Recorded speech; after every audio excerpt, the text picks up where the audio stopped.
everyone! Old School Pokemon here, back again with the PokeFlipz podcast, joined by my usual co-host, KetchumAllCollectibles. How we doing today, Dan? Doing very well. It's a busy day. It is busy indeed. I can hear an echo. I could hear you coming through. I had YouTube open and I forgot to mute it. But we're good now. Yeah, so what's going on? Well, it was my fault that we were late today. Dan was on time. I was going to be on time. I blame FedEx. So it technically wasn't my fault. But yeah, FedEx literally came at 1:25 to drop off all of my Shrouded Fable ETBs. So I had to bring those into the house. So I will admit, for this one time, it was my fault that we were 3 minutes late. But on a bigger note, it's Dan's fault that we weren't live on Friday. And it's going to be a shorter episode. So who's really at fault here? So we are going to be going just for about 2 hours today. Yeah, normally three and a quarter is our normal run time. But I am the reason that we're pushing it back to today. So we were planning on going today, like early afternoon. I'd already be on the road to our little family trip up north. And the forecast is just rough. Like, we're going to a water park, and the high tonight up there is like, well, the high for today is like 55 or something. Not very good for a water park. So thankfully, Friday is a fair bit better. It's still only like 70 or 72 or something. But we're just shifting our trip from Wednesday early-ish till early Friday. We're going late Wednesday to late Friday now. So thank you, Nick, for the flexibility. Yes, it's currently 56 and raining up at the water park. So tomorrow and Friday, 66, 72 highs. Those will be a fair bit better. So, yeah, looking forward to the little family getaway up to Water Safari for anyone who's in New York and might know what I'm talking about. But, yeah, we're going to be up in Old Forge Water Safari. So that'll be fun. It was actually cold here last night. I went to bed with all my windows open, fan blasting in the window, and since it's been summer, I just have a sheet on the bed. I don't have any blankets, and I woke up in the middle of the night and I was freezing cold. So I had to go get the blanket out of the closet. But yeah, it was surprising. I am so excited. I love fall, like getting into September, early October. Favorite time of the year when the nights are like cool and it's not hot as heck out. Yeah, I'm not a fan of like my ideal temperature is like 65. 65 is great because like you can wear shorts and a t-shirt. I mean 55 you can wear shorts and a t-shirt, but you can do something. Like when we were playing 96-degree full sun playing basketball at Rusty's, 65 I would have been sweating like crazy. 96 I was just like it was crazy. It was way too much. 95 is never. If I'm not a big like lay on a beach guy. I'd rather, I guess, maybe playing volleyball on a beach or something. But I never want 95. There's nothing where 95 is acceptable. Way too hot. Honestly, anything over 75, it's too much for anything. Never want it. Never reasonable. This summer too was like unreasonably hot more frequently than normal. We had tornadoes left and right going on in upstate New York, which was pretty wild. I was not a fan of this summer. Hopefully that was just a bad luck summer there, and that's not like sign of things to come. I guess we'll see. But this week for like mid-August has been unseasonably cold, which I'd rather have happen, except for the fact that we are going to a water park, and it's like, yeah, maybe 75 would be nice. Anyways, Thrifty says it's 93 there. So yeah, as we said, as always, we'll be hanging out Q&A as we always do. Feel free to leave your questions in the chat. We are only going till 3:30, so hopefully we won't get an hour behind at any point. We will try to stay up. Maybe it'll be a little slightly less turnout just because we are doing it 2 days ahead of time. Everyone's got I'm sure everyone has it ingrained in their mind.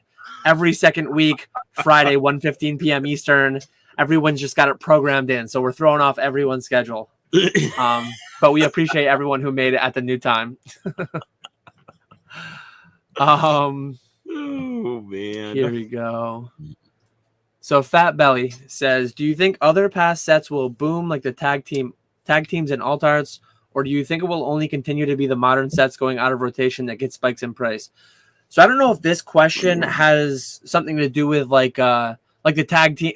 Well, tag team, they're not really doing tag teams again, right? They're doing like trainer Pokemon. I wanted to talk about that. We didn't get a chance to talk about what we wanted to talk about. That was one thing I wanted to talk about.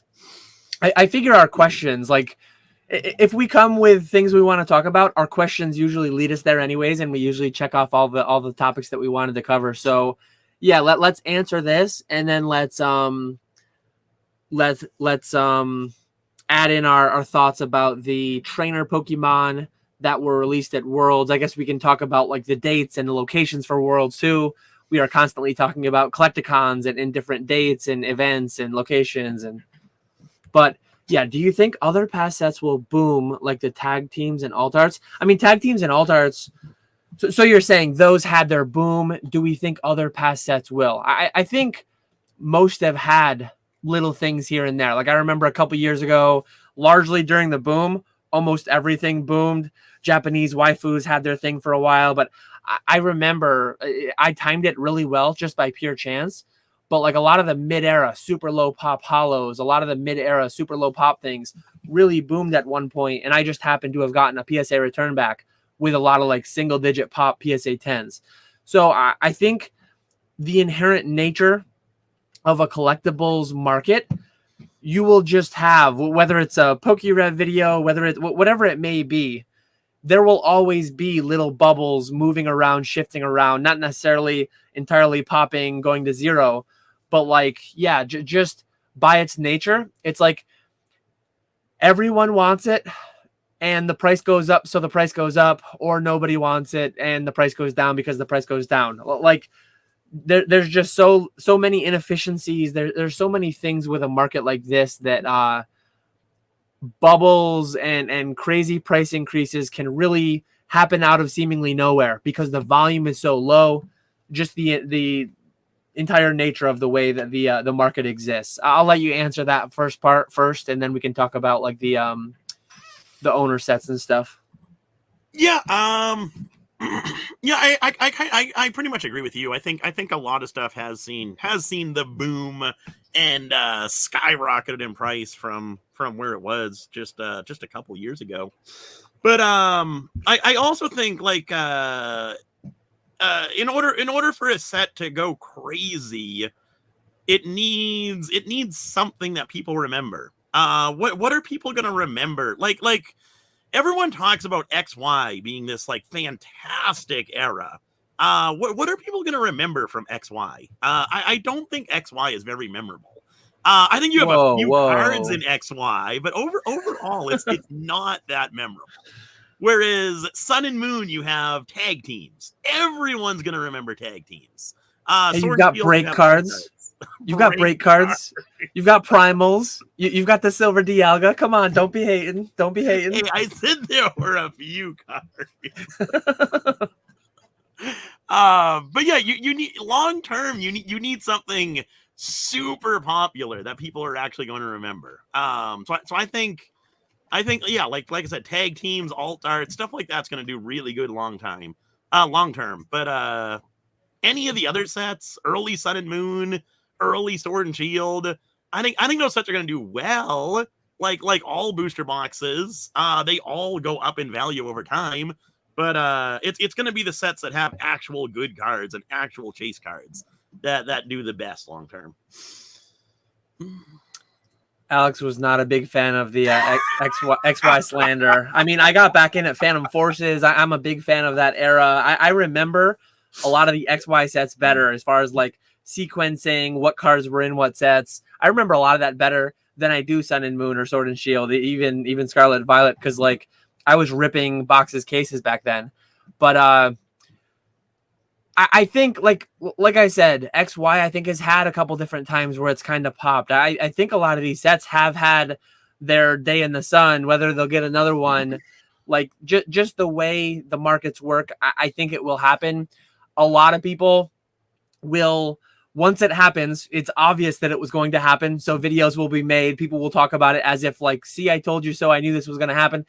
A lot, like it's very hard to predict. It's very hard to predict in markets like this, which ones are going to pop off and when and all that stuff. Some amount of discords might exist. Some amount of things might go on where people try to manufacture that. And whether or not that happens, whether or not that's successful, I don't really know. But like the small amount of money it could take to move some of these things, given how like I don't know off the top of my head, but go do a search for a random XY era box. There's probably not a dozen. There's probably certain sets where there's not a dozen of them listed as of right now. Go to TCG Player, eBay, go to Troll and Toad, David Adams Card World. Like a lot of these things just don't have 50 or 100 of a given box, or 50 or 100 of a given chase card. PSA 9 and 10, like both grades combined, a lot of them. So things could definitely pop, but I still don't invest in them. I'm not speculating in any of them to any extent like that. Java says megas are still the best gimmick. And then so what do you want to follow up there? Okay. If the older sets already boomed and won't again, will they gradually fade away and fall in price, or gradually grow and do nothing? So I don't think the older sets that like XY, I don't think those are going to fall in price. I think they're still going to gradually increase in price because they're older sets. Boxes are becoming more scarce as people open more and more of this product. So I do think they're going to gradually increase in price, just because of the fact that they're older. But I don't think it's going to be like an Evolving Skies or a Team Up situation where boxes are super expensive. I think in order to have those types of situations, that's when you need something else, not just it being old. You need that tag team, you need that alt art, whatever it is. Yeah, I think when it comes down to this, like if this is being asked from an investment perspective, I think in real terms, especially in opportunity cost or risk adjusted returns, when adjusting for that, I think a lot of these things will generally be like poor investments. It always comes down to that question of like, oh, a team up box at $2,000 or whatever it is. Would you rather have X amount of money in that or the same amount of money in a newer set? Like if we're talking on the modern investing front, I think a lot of sets and some sets do it at $300 a box. Some sets do it around 700 or 1,000 or 2,000. They hit kind of a plateau. They hit kind of a certain number that's tough to get over, and they get stagnant. And one thing that's a big consideration if you are investing is liquidity matters. Your ability to move them matters. So if I'm putting money in a certain area with intent to make more money, I would rather generally have it in sub $100 boxes at around wholesale cost in some of the newer sets, maybe a year and a half old, going out of rotation, likely going out of print. I would rather, and historically, that's why I've put my money there. I've generally been buying and accumulating the boxes between year 1 and year 2 after release, and then selling them off sometime between 2 years and 5-10 years after release. We got a bunch of questions rolling. Holy. Oh my goodness. So yeah, on the we didn't cover the. I think I had a question too that I can throw up to. Someone asked something about, I think. Yeah, right here. Drew Tini said, with the new announcement, y'all think money will flow back into the previous trainer sets like Supreme Victors or Versus Series? I think anytime a reprint, anytime like a callback happens, the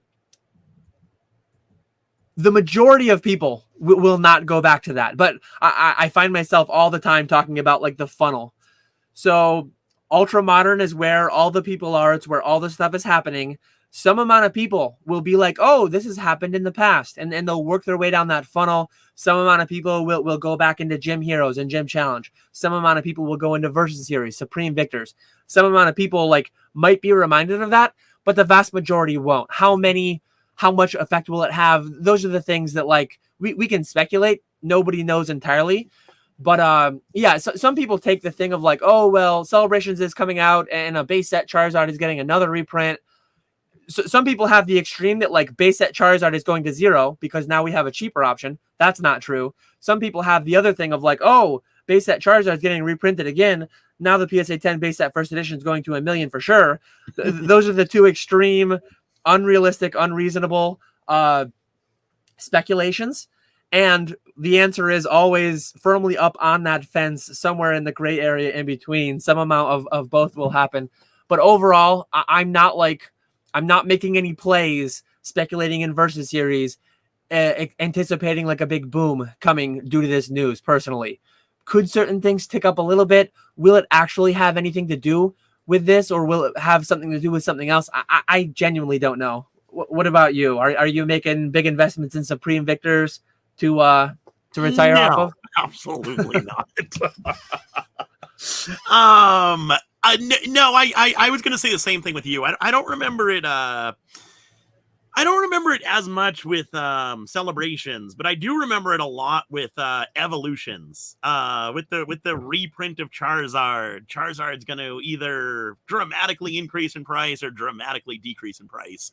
And people were even saying base set booster boxes. Some people were saying those were going to skyrocket. Some people were saying those were going to plummet. And it didn't. Nothing happened. Nothing happened. Prices stayed consistent.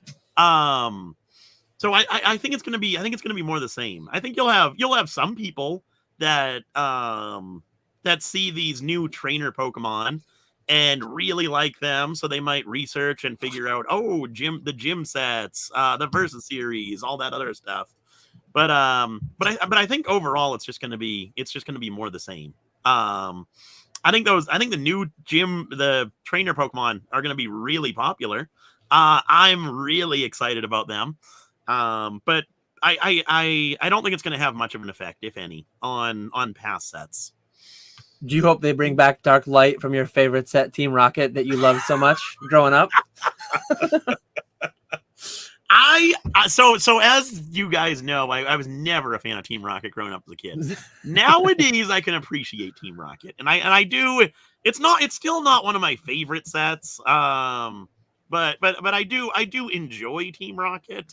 And I do actually like the light Pokemon. Dark Pokemon's still a little too scary for me, but light Pokemon in like Neo, like Destiny, the light toxicity, we did get a call back during Celebrations. Yes, we got that promo. Yes, yep. Yeah, that type of stuff. I would love to see light and dark Pokemon, preferably light. I'm not dark side. I can appreciate you being a flip-flopper for the pure stonking we're going to have to do next year. So we are all in on what was it called? It's called something of Team Rocket. The Return of Team Rocket? No. I don't. Do they have a name of it? I don't even know. I couldn't even tell you. There was a name that they applied for. Someone's going to beat me to it probably. The something of Team Rocket, I thought it was called. The Glory of Team Rocket. Yes. The Glory. That's okay, yeah. Julia did beat me. I said it as I saw Java's comment come in. But yeah, I was trying to search Team Rocket set Poke Beach, and then a bunch of people popping their answer in there. But I appreciate you flip-flopping so that we can be on the pure hype pump train for the Glory of Team Rocket, because I'm looking forward to it. I don't like... I feel like my son is constantly asking me, Dad, what's your favorite this? What's your favorite that? I'm so bad with those questions because I do have favorite teams. I have favorite like sports teams. But as far as like my one singular favorite Pokemon, my favorite movie, my favorite song, I don't really have. I have things that I like. I could maybe make you a top 10 or a top 25 of a lot of different things. But I just don't have like a singular favorite oftentimes, like with respect to so many things. So Team Rocket wasn't my absolute favorite, but I definitely didn't like hate it or anything either. I'm looking forward to the glory of Team Rocket, though. I'm definitely a Kanto guy, Kanto Johto guy. So anytime we can throw back to those areas. I know we got Java in the chat. Print me more Charizards. We need more Charizards in the hobby. We do not have enough. Need more Charizards. We do not have enough. I have a nice one here in front of me too. So many Charizards and Scarlet and Violet. We do not need another one yet. We still don't have enough. Josh says, Dan, please tell me you just give your son an answer and don't beat around the bush. I will.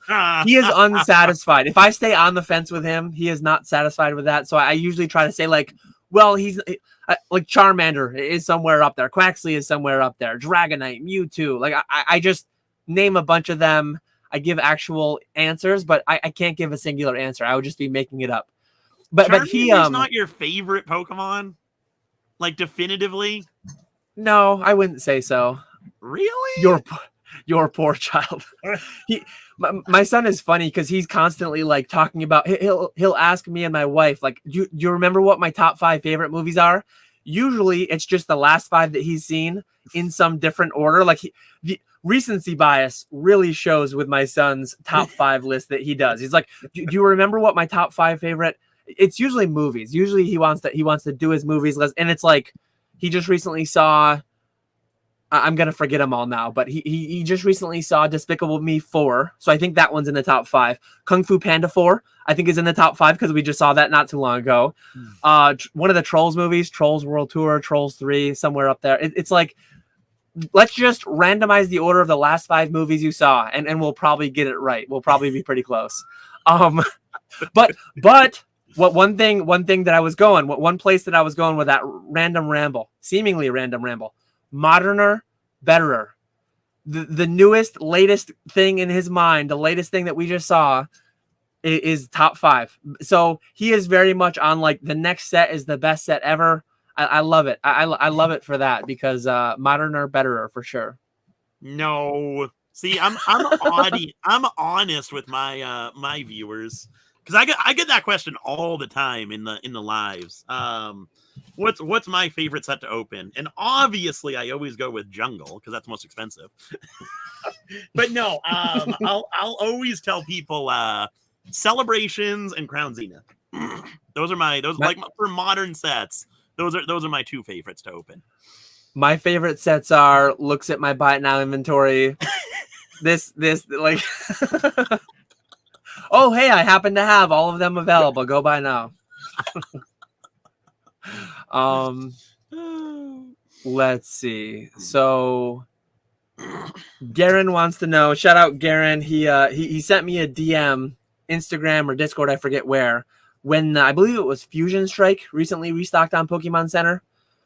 And I missed it entirely. I was being productive. I wasn't looking at my phone, and I saw it like 4 hours later or something. But appreciate that anyways. So Garen says, my 30 days has tanked. I had 3 buyers last month come in, buy, and immediately cancel. I blocked all 3, and then my sales completely stopped. Did I make a huge boo-boo? No, if someone's going to screw around, like, block them. If someone's going to screw around, block them. I don't think it's eBay punishing you. I think a lot of people get really too in their head over the algorithm. And I say this as I was somebody who did I'm going to list 5 a day, every day, the whole year long. I think that helps, but I don't think, like what kind of a store size are we working with here? If you were to tell me that you had 5,000 items in your store and you used to sell 25 items a day, and now you're selling 0 for a week straight, that is a sizable amount of data. Something actually could be going on if your data set is that. But if you're going to tell me that you have like 10 listings and you used to sell 1 a week and now you've gone on a 3-week stretch with 0 sales, that's something entirely different. And that could just be like random luck that we're misattributing to trying to extrapolate from one data point, one small data set, and make a broad brushstroke over something like that. That's my thought. What do you think, Nick? Yeah, no, I don't think it has anything to do with those. I wouldn't say it has anything to do with those, like you said there. That is strange though. That is strange. I would just keep going though. Just keep listing. keep updating listings if you have to update stuff. Just keep chugging along. Yeah, the same thing I say for conventions applies for eBay. Good stuff priced well. Good stuff doesn't mean like good stuff either. Like good is subjective. Good to me and you is like you don't like dark Pokemon. You're afraid of them. They're scary. I get it. They're not good. But to me, they're good. They're cool. Dark Charizard. Come on. So, but when I say good, I mean liquid. Liquid stuff priced well would be more fitting, but it doesn't sound as good. Maybe I don't know. But anyways, liquid stuff priced well. Liquidity is how many are listed, how many have sold. If there are 10 listed and 50 have sold in the past 90 days, that's a pretty damn good item to list on eBay. If, however, there are 10 sold in the past 90 days and there's 25 listed, you're probably not going to sell that item unless you drastically undercut what the current listings are for. Like that's what good means. Good is good on the liquidity metric, basically. When I say that, Josh wants to know who would win in the pool noodle fight, Rattle or Opossum Bud. They're only allowed one noodle each, and they cannot modify the length. I have no idea, and we might have to get a video of that. I feel like that would be a good YouTube short that they could both post, and we could learn the outcome of that answer. Do you want to take a stab at who would win that? I'm gonna go Opossum Bud. I hate to say it, Rattle. I gotta go Opossum Bud. Being in the military, I would hope Opossum Bud would win. See, if I'd met them both in person, I would just go with the one with the taller, longer reach. I don't know enough information. I would need to whoever's taller, I'm gonna pick. I think it'll be Rattle then. I think I've never met Opossum Bud. I've met Rattle. Rattle's average height, I would say. I think Opossum Bud might be short though. I feel like he's short. I have no idea. Doesn't come through the camera clearly. Then again, I would have called you short too if I didn't see you in person. It doesn't. I do slouch and it doesn't come through the camera well, anyways. Thanks, Josh, for your question. A-Town wants to know, with the new announcement of the Greninja / Stellar Crown UPCs looking lackluster, do you think that will make the 151 UPC pop off even more? What do you think is the best UPC to date? If you want to take that one first, because I take most of them first. Yeah. So the Stellar Crown, or the I guess it is the Stellar Crown UPC. That one looks absolutely garbage. The promos look terrible. The box looks mid. The playmat's not even good. And then you're getting Scarlet and Violet packs, which is kind of meh. The Greninja one, though, I think is decent. The promos, again, are kind of meh. The box art looks good. Playmat looks really good. But yeah, overall, those UPCs definitely a little lackluster. Do you think it'll make the 151 UPC pop off even more? I don't think those two UPCs will have any effect on the 151 UPC. I think the 151 UPC will do well long term, just because it's 151. You're getting all 151 packs. You're getting a really good playmat. You're getting the 3 really good promo cards. 151 UPC is really a really good product. So I don't think those UPCs will have any effect on how well 151 UPCs do.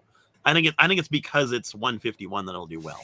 But then on the flip side, I don't really like UPCs. I don't like UPCs. I don't like ETBs. I don't like collection boxes, just because they take up so much space and there's so much wasted space. I almost exclusively break all that stuff down, just because of like space restrictions. Booster boxes are the way to go.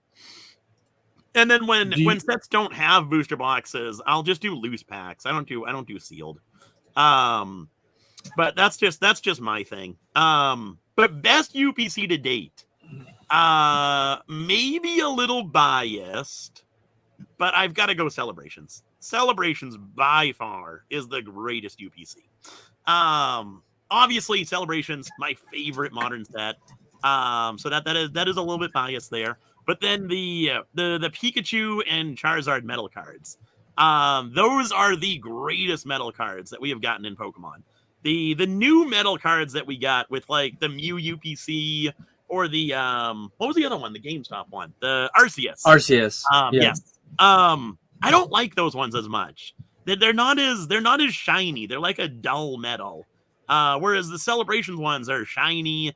They actually look like gold. I like those ones so much more than the other ones. And then I would say, so my tier list would be Celebrations by far number one, and then further down would be the Charizard UPC, 151 UPC, and then all the other ones, the RCS and the Scarlet and Violet ones, kind of all mids. Yeah, I like the Celebrations one. Celebrations was definitely weird though. I like the set, but it was weird how you got Celebrations along with other sets with it. I like the 151 UPC because 151 gave us all of Kanto in one set. I like it that you entirely get one set within it. I guess the Charizard Ultra Premium Collection, you get a mutual fund of sorts. You get all these different sets. If any one of them pops off, you're going to be carried up to some extent. At least your breakdown value will be. But I think I'd have to go 151 just for it all being 151, and then Celebrations, and then the Charizard one, and then the newer ones since. That's my personal tier list on those.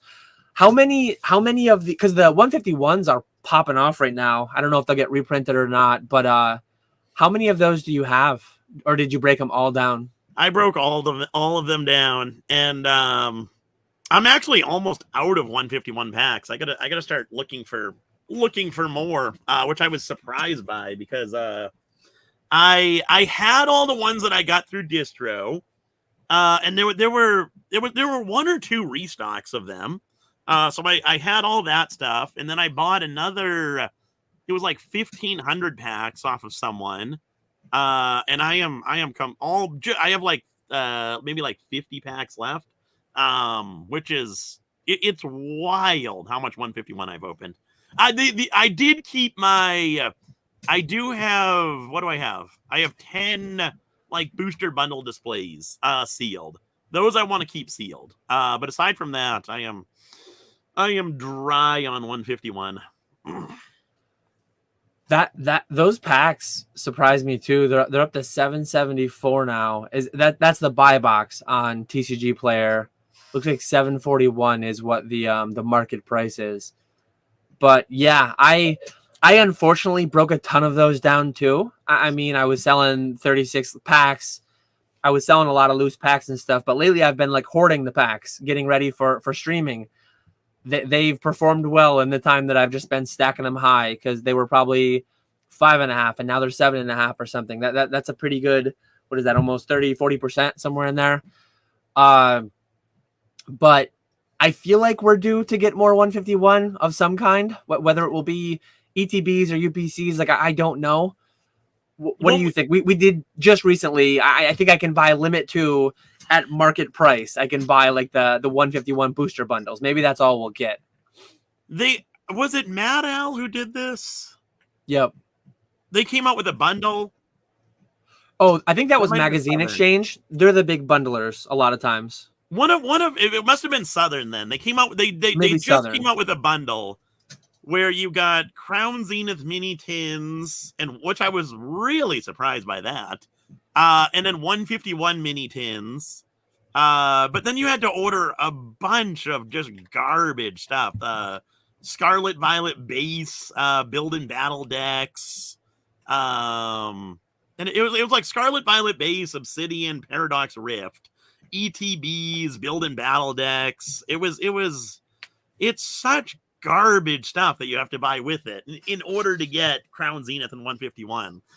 So I'm not doing that. But that is something that I just got offered.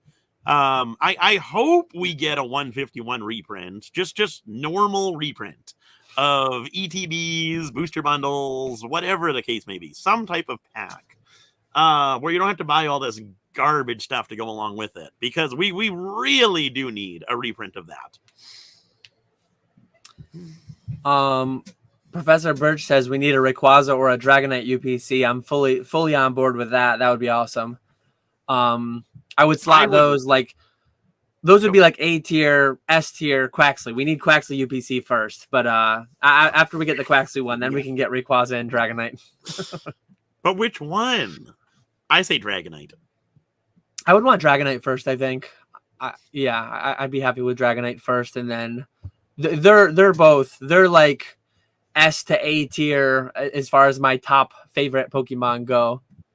They're definitely up there. Thanks, Nikki Slabbage, for the $1.99 super chat. Let me on this podcast or a freaking PK video. Well, we can't let you on a PK video. I don't know. Do you have a channel? That name almost sounds familiar, but I do not have a channel. Shoot us a DM. Maybe we could have you on a future PokeFlipz podcast someday. But appreciate the Oh yeah, and if you're interested in getting airtime, getting on screen somewhere, Java does have a call-in show. I believe it's tonight. Is it 8:30 tonight? We do have a few different people in the community that have done call-in shows periodically where you hop into their StreamYard link, turn your camera on, you talk whatever you want to talk about. So 8:30 p.m. tonight. Let me drop the link for that in case anyone wants to bookmark that for later. But yeah, Java will be chatting. I think he's been doing it every other week for the past, like maybe this is the third one in a row. So for the past 4-6 weeks. Anyways, continuing on. I do have more questions. Starred. Old Card Shop says, are SV English PSA 10 prices being propped up by the poor print quality, and will subsequent better quality reprints destroy that value? 100%. I mean, if the cards are hard to 10, the prices are going to be higher. Little bit of self promo here. So if you are in the Pokenomics Patreon, you will have access to a website called Graded Edge. It's all information that's free elsewhere, but it compiles it all for you. Scraping data from PSA, from eBay, from all these different websites, it provides a lot of value in that very quickly you can click on a card and you can look and you can see the breakdown, how profitable it would be if you were to grade them in mass, matching the PSA 10, the PSA 9 ratios. And I actually have some, in front of me. Like I bought a set recently with Steelix Illustration Rare and with Walking Wake. And card. Like these cards are cards that I'm not buying in mass to grade myself because I just don't like to fight a 30 or a 40% PSA 10 rate. And you have to keep in broader context too. When you see that 30% of all cards graded for a given card are 10s, there's some amount of a selection bias there. Like people are, not everyone, some people are just mass ripping 20 of them and sending all 20 regardless. But some amount of people are buying a bunch of them and only sending the cleanest ones. Like people might buy 50 of them and they might only send the 10 cleanest ones. And then they still get that 30% PSA 10 rate overall, average across everybody. So I personally, when I'm looking for like plays, the Celebrations Charizard that makes you on average like $30 a pop, counting your 9s, counting your grading misses. Those are the kind of cards that I go for because I don't want to have 20 non-gradable copies for every like 5 that I decide to send to grade. But if those things graded with 100% PSA 10 rate, absolutely the PSA 10 price would be lower. Like that's one thing I could be off the fence for. I can say definitively that is the case 100%. Oh yeah, definitely. Yeah, that's why they're so hard to so expensive, is because they're so hard to grade and the print quality is absolute garbage. Yeah, less people are grading them because they're harder to grade, and then the people who are grading them are getting kind of wrecked. So if they're doing buy it nows, it's like, I want to make a little bit of money. The 9, I'm losing 5, 10, whatever it is. I need to make some amount of extra money when only 30% of my cards are coming back as a 10. Mm-hmm. So, Retro wants to know. So shout out to Retrospecs on Instagram for all your Japanese sealed needs. He provides me with all of mine. He does a little retro Evo fulfillment thing through my eBay. You buying some of the Paradise Dragona through him, Nick? Yes, I got to message you on that. But But yes, I do definitely want that set. We're finally getting into some good Scarlet and Violet sets. But even what was the last set? The Stella Miracle was kind of a meh Japanese set. And that one did decently well for me. People enjoyed ripping that for the first week or so. Fat Belly says, I hope we don't see a 151 reprint. I see the singles literally everywhere. I would be a little bit surprised if we didn't see any. I mean, I say that as we just did see reprint, restock, all the semantics around it. We don't really know. But we did see something. We just saw something with booster bundles. That there were distributor bundles. Mad Owl was selling them at full market, basically limit 2 per week. I just checked, and those actually did sell out. But I said the same thing with Evolving Skies. When Evolving Skies was 200 on the way up, I said that I would be kind of surprised if it didn't get reprinted. It got reprinted a fair bit, I think, and it got funneled into other products, though. So 151 could get reprinted, but maybe the UPC doesn't. Maybe the UPC doesn't turn around from here. Maybe it only goes onward and upward, flattening off here and there from time to time. But the true answer is we never really know. Thankfully, I've secured for myself, and then being my dad's Pokemon financial portfolio manager, we have several cases of sealed 151 UPCs on the pallet. So I am invested in it. I do have some amount of my own too. That stuff was too late for Troll and Toad, so I don't have any at Troll and Toad, but I have a lot less than I wanted to have. Hindsight, if I knew that I was never going to get more, like clearly I presumed we were going to get more. But I might only have 15 to 25 cases. I'm not entirely sure. I'd have to look. But less than I wanted, for sure. Dan, do you know Quaxley's Chinese name translation? It's great. I do not know. Quaxley in Chinese. And you call yourself a Quaxley. I know. Yeah, I have no idea what it is. In Japanese, it's Kuwasu. I did not know that. I just see it in Chinese characters, so I would need to like listen to I would need to listen to that, sound it out. I don't know how to read that.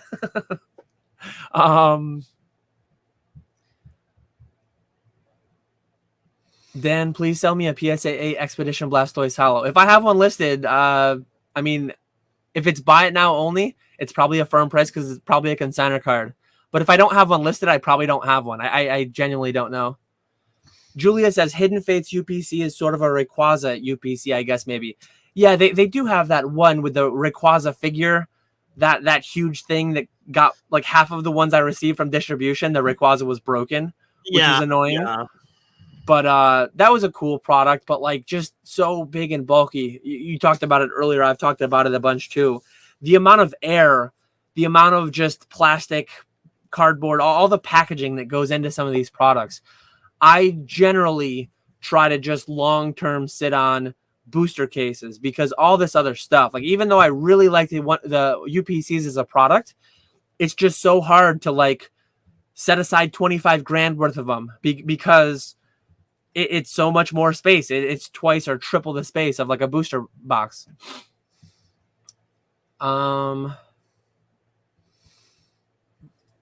Old Card Shop says Celebrations hasn't aged as well as I previously expected, and that is not just in price. I think Celebrations UPC is really one of those things that shows. It's a very common thing for items to do. It had a big pop, and then it just goes stagnant for so long. And again, when you take into account the opportunity cost of that, it's really tough. Like the 3-month chart for Celebrations UPC, it's 370 down to 330. I don't know if it looks legitimate. Like it doesn't look like people are listing weird things on TCG Player lowering the price down. But a year ago, Celebrations UPC were 400 and today they're 330. Like when you take that into account, the liquidity is probably worse today at 330 than it was a year ago at 400. Like There's a lot of sets right now that I have 60 plus booster boxes, 100 plus booster boxes. I am very unlikely to sell any of those boxes, or at least not many of those boxes, for $1,000. Because usually what I do personally, when they go to 200, I sell some amount. When they go to 300, I sell some amount further. Evolving Skies, like I sold out of my last ones that I'd had, maybe around $400 or something. Evolutions, I sold out of, I think, my last one somewhere around $4 or $5, maybe $550. I usually sell things too soon because I know that historically speaking, a lot of times you hit that wherever that high is, that only becomes obvious in hindsight. A lot of times it just kind of like hangs out there. It kind of plateaus. It kind of like trickles downward for a little while. Not to say it can't pop up again. Not to say Evolving Skies is only going to go down from here. Like it's probably going to go up. But generally speaking, I like to capture one big leg up, sell, and then put it back into fresh stuff at 90 to $100 a box. Like that's just historically where I've been, what I've done. How about you? I know you set back a little bit of stuff. Are you kind of similar, or like how many Celebrations UPCs do you have? I might have like 4 somewhere. I don't have any. I got one of each I got one of each sealed product for Celebrations, but I'm big into the single packs. I've got what is it? 1, 2, 3, 3,000 single packs up there. And I do think long term, I'm still bullish on Celebrations doing well long term. I was going to ask you, have you sold all your Celebrations yet? Because if not, you should sell yours so that way they skyrocket in price. Yeah. No, I don't have a crazy amount of them, but like I might have like 4 UPCs. I might have like 6 or 8 cases of the Sylveon, Charizard boxes, and of the random stuff. I know I bought a pallet. I bought a couple different pallets last year of like mixed sealed investments, inventory, whatever it was, from a couple different people. And there was a decent amount of Celebrations in there. I do have some. I still don't have all my Trollentode Evo stuff back. If Trollentode is listening, like, please keep it. Let me continue to sell $2,000 or $3,000 a week for the next year. I don't want to take it back. I just want to sell it through you. I might have like all of my Celebrations sealed, counting the loose packs that I have. I might have like 40 grand in it or something, which I guess depending on whether you know what I have otherwise, like it could sound like a lot. It's not a whole lot, like relative to everything that I have, I guess. I would kind of like to have more, but again, just so much of it is that weird packaging style where they were throwing in other packs. I broke a lot of it down due to that. Really, the only stuff I have is stuff that I bought within the past year at like 80%. I'm surprised you kept all the collection boxes sealed. Because even like, I guess it might be a little bit different for you, but shipping collection boxes, no thank you. I hate I only do the so case. many like specifically sized boxes. Because like collection boxes, there isn't like one uniform size for every collection box. There's like 5 different size boxes. I hate having to have so many different size boxes for packaging orders. Yeah, long term, I try to just hold on to sealed booster cases. You need a 20 by 6 by 6 to ship a single, and then you can do a 20 by 12 by 12 to do 2, 3, or 4. I mean, you can kind of like modify the box. You can make it tight down to 2 cases if you only do 2. But I like shipping 4 sealed booster cases all at once. Mm-hmm. I like shipping 2 ETB cases in like 18 by 16 by 14, I believe it is. If I get collection boxes, I usually break them down. But if I get them from distribution, they're almost always broken down immediately. If I get them buying at like 80% or whatever, I'm only doing that. I'm not doing that for like onesie, twosie loose boxes. I'll really only do that when you have like 4 or 6 sealed cases of something, with the thought that I will sell them as sealed cases on. Because shipping one individual, I'm not about that. I'm not about that at all. Shipping one individual collection box, that's miserable. Even shipping a case of 6 boxes that are like $20, $30 a piece, I'm not all about it. I'm not a huge fan, but yeah, I bought there was a decent amount of celebrations in one of the pallets that I bought last year or earlier this year. I forget when it was. So appreciate you, Java. Drop 10 gifted PokeFlipz memberships. Definitely go check out his Callin Show tonight, 8:30 Eastern, as I said earlier. Comet K said, should I buy the UPC just to be in my distro's good graces? Where do you stand on all this? I know me personally, I've been getting, I don't know if I'd call it bolder or whatever, but on the come up, like the first few years of having distro, I was definitely trying to order like everything. I felt like I wanted to try everything. I felt like I wanted to be in their good graces, build up the allocation. Now that I'm getting like 150, 200 ETBs, now that I'm getting 120, 150 booster boxes of every set, I am completely opting out of a lot of different SKUs. I never would do that historically, probably up until late last year. I took at least some of everything. I'm entirely opting out of a lot of SKUs these days. I worry slightly that it might affect long-term my allocations, but then I think about it and it's like, I guess I don't worry that much about it because like I haven't seen it yet. If we get to that point, maybe I'll start picking them up again. But generally speaking, I'm not doing that at all. How much of that are you doing, if any? I'm the same. I like just like you used to get everything, just to kind of have orders, spending money with the distributor. But now that my numbers have increased and I'm starting to get more of stuff that I actually want, booster boxes, ETBs, when a good collection box comes out, I'll grab that. But now that I'm starting to get good numbers with that stuff, I've completely stopped ordering like I used to order like battle decks and stuff, break those down, sell the individual cards, every collection box I would buy. But I've completely stopped buying that stuff. Yep. Yeah. And it's tough because I'm spending more now than I was because I'm getting more booster boxes, more ETBs, sleeve boosters, stuff like that. But I'm not buying everything. So I'm not buying everything, but I'm also spending more money on good stuff. So it's tough to say whether or not how that affects me. I will say for me with Southern, I've started getting more emails saying, "Hey, we have this available. Are you interested in this?" So at least my rep still likes me over there, which is awesome. Unlike Mad Al, so glad I left you guys. I do not. I still use them for like stuff that they have on the website. I just bought a bunch of the I was out of Paldea Vol, so I bought a bunch of the 3-pack blisters they had. But I hate the fact that it's all automated. There's no like dedicated rep.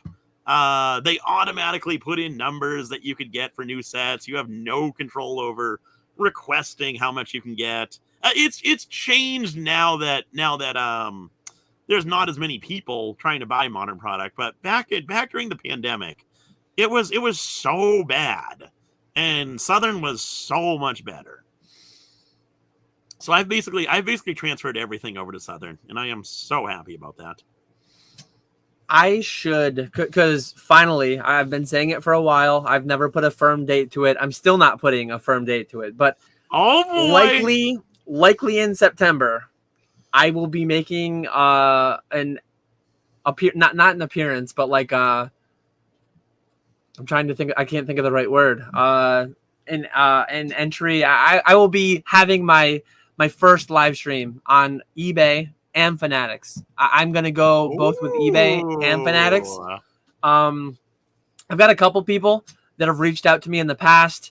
I think I'm not entirely sure how I'm gonna do it yet, but I want to kind of like do a couple streams myself on both platforms, get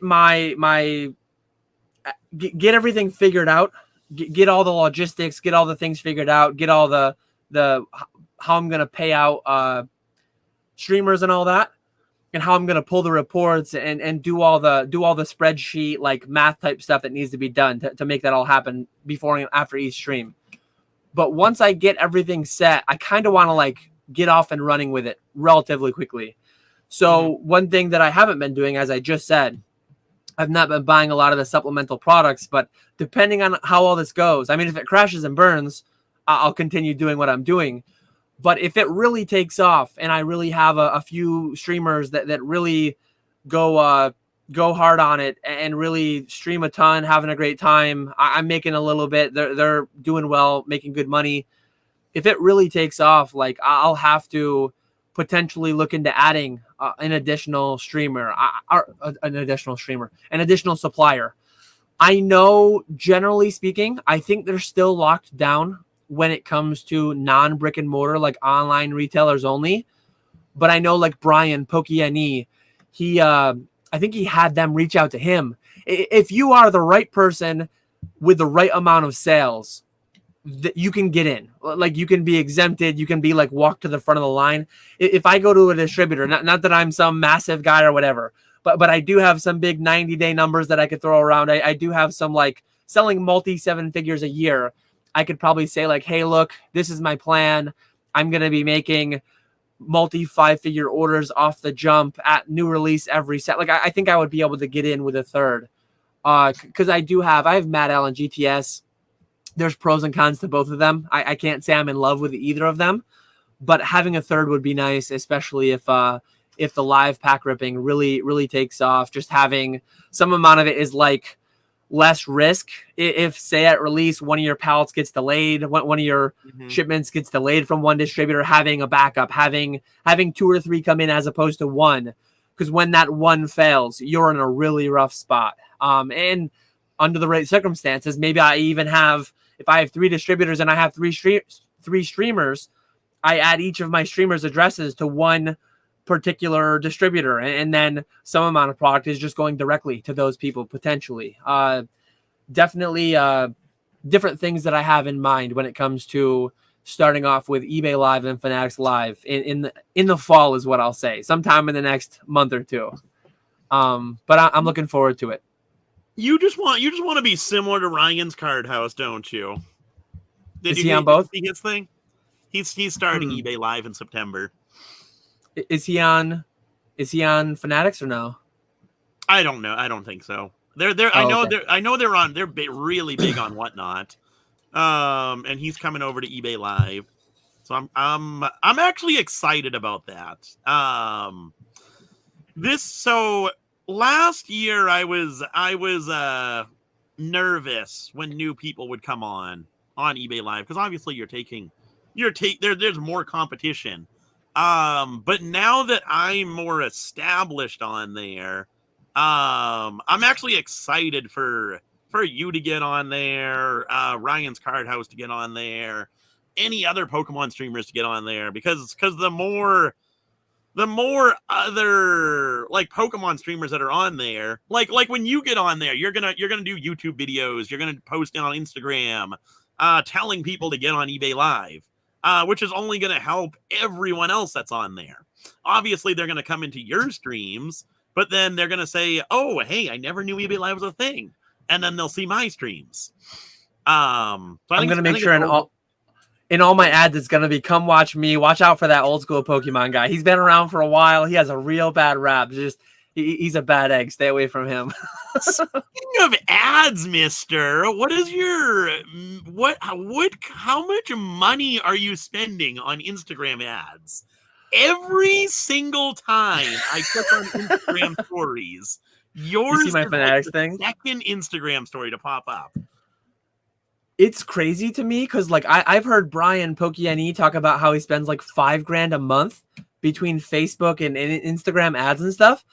I think 2 separate times I've taken that one ad, my new Fanatics ad. Do I have it handy? Let me. Yeah, this ad. This ad. I've thrown. You might want to make it bigger. I think one time I did it, $10 a day for 10 days. So one time I literally threw $100 at it. It was showing me my own ad multiple times a day. Like if I would scroll through 5 or 10 people's worth of stories, like normally I don't scroll through a ton of stories, but when I have an ad running, just out of curiosity, I check out more stories, and I'm paying to show my ad to myself. It's like, what are we doing, Instagram? The most recent time, I think I did 25 a day for 6 days, I believe. So I think I've done like $250 total. But it's funny because like I'll get people screenshotting it and DMing it to me. They'll be like, "How much money did you spend on this? I've seen this like 10 times. What are you doing?" I've always done like the send it to my audience and people like my audience, send like basically off their recommendation. Maybe I should try doing my own thing. But like generally speaking, my audience and people like my audience, it's all card people. So it's like that's who I want it to go to. I like, don't send it to Nick. Don't send it to me. Don't send it to people who are like too deep in my audience, because they know. It's like, send it to people like my audience, but not legitimately my audience. I don't understand it. Clearly, I don't know what I'm doing in the Instagram ad space. But yeah, I've taken a shot at it because it's like if you get one bigger consigner, a long-term relationship, it's like it's a very no-brainer thing. If you can pay $100, $150, $200 and get a couple like long-term people, that pays itself back and then some. I've done a couple different like I ran a couple ads with top 10 Pokemon in the past. I ran an ad or two with Alex Nostalgianomics. The most recent one that he did wasn't an ad. He just did it because we were actually, I sold him a box and we were like $25 apart on a box. I wanted 625. He wanted 600, I think it was. And he's like, here, I'll tell you what, I'll talk about your service and I'll pay 600. So it was almost like I kind of paid for it almost, but like we used that to close a deal. So that was the most recent one on Alex's.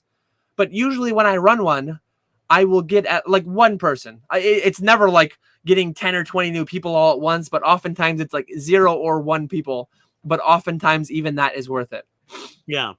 Have you gotten anyone from your Instagram, your constant Instagram stories? I don't usually ask people. It's actually funny.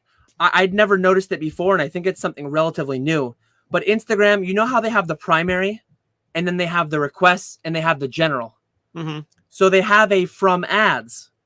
I don't want to show my whole, but it's funny because your DM moved into the from ads. Wow. So you're not in primary anymore. You're on the from ads. Let me see if I can show it without showing my whole list. But there's my from ads, and there's Old School Pokemon at the top. That hurts. Maybe I can manually move you back, but that's actually a really cool way. I can't even move it back to primary, so you're stuck in from ads like forever now. Maybe, as funny as that is, but it is cool because I can like say I wait a month or two till I do my next one. Theoretically, they could see the ad. They might not click the button within the ad. They might come to me 2 days later and directly DM me. But if they do click the button within the ad to DM me, it will funnel it into a place where now I know. Now I'm able to like actually track. Well, I paid $150 and I got 5 new messages and 2 turned into consigners. Well, like that's actually tangible information to like figure out your ROI on your ad spend, right? Yeah. And they show you the additional clicks. They show you the additional what do they call them? Impressions. They show you all that too, just like eBay does. But it's all interesting. I'm a data guy in a lot of ways, but I'm not great with going into the analytics tab in like my Instagram, in my YouTube and all that. I know James talks about it a lot. I should look at it more than I do. But I'm not great with it. I'm the same way. I need to get better with Instagram. I'm terrible about it. Fat Belly wants to know who sleeps more, Nick or Dan, a night. I'm bad. Last year was terrible because I was working night shift. My sleep schedule was all over the place. I didn't sleep enough overall. Starting when the school year starts, I said my summer I was back to days. I largely haven't been back to days because we've been doing so much travel. We've been going to the zoo and then I'll work at night, whatever. But my intended sleep schedule is like bed at 11:30, up by 8. I do try to get my full 8 hours. I definitely do perform a lot better on my full 8 hours. But what I actually have been getting in practice is probably closer to like a 7 average. But starting in 2 weeks from now, when school starts, I'm gonna try to be good about getting my full 8 more regularly. Yeah, I'm the same way. Usually around 8 hours. I need to get at least that. But it's tough with the lives. I feel so lazy. So I'm not getting up till 9:30 is early for me now. 9:30, 10 o'clock is when I'll get up. But then again, I'm not going to bed till usually about 3 is when because like when I'll end the live, like during the week, it's usually about 2 is when I'll end the live. And I can't just jump into bed and fall asleep. I'm always up for an hour or so after the live. And then on the weekends, it's even worse because people are off, not working. So then it'll go like 3, 4 o'clock. So yeah, 9:30, 10 is when I wake up and then start packaging, answering messages, all that stuff. So I'd say we get about the same amount of sleep.